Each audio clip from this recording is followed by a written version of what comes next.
ചോദിച്ചോളൂ, ഓരോന്നാ ചോദിച്ചോളൂ.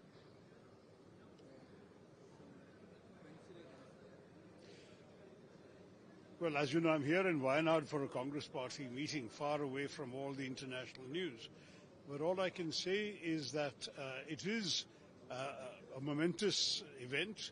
You don't see every day a country marching in and capturing the president of a sovereign nation, member state of the United Nations. I think on the actual incident, I would leave it to the government to express their views. But there is no doubt that there is, for some years now, international law and the UN Charter are not being observed in the old ways.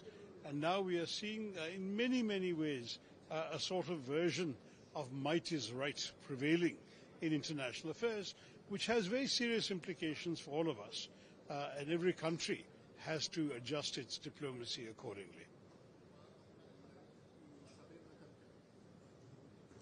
See, on the Sabarimala issue, I think there is a strong feeling across the Kerala public that what was done by these people in stealing the gold was a betrayal both of their sacred trust, because these were officials of the temple who were allegedly trying to polish and burnish the gold. Instead, they stole it.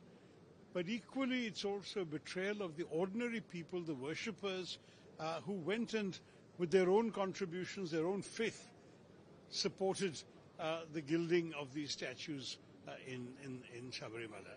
So to betray both people and God in one go is truly an astonishing breach of trust. And I certainly hope that the court-monitored SIT will come up with a very comprehensive and thorough finding that will set all the great sense of betrayal and all the rumors around this at rest.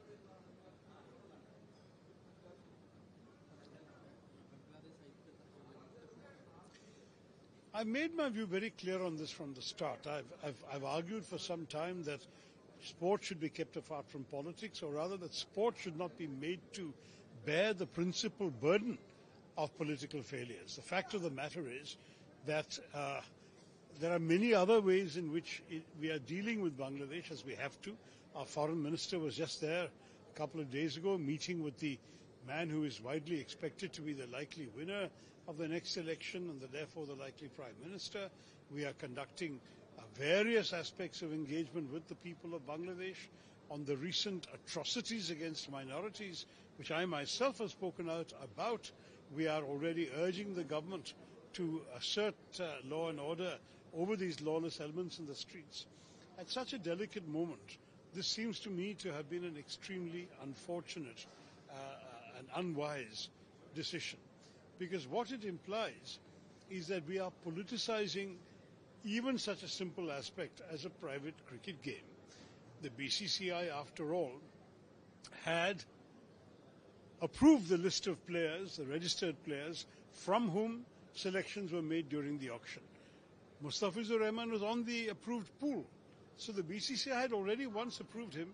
To now pull him back after he has been recruited and so on seems to me to be in very bad taste. It's also troubling that we have seen the kind of social media outrage driving policy. Some things I think should be beyond this kind of thing. There will always be passions in the streets in Bangladesh and passions on social media in India. But the truth of the matter is the game must go on.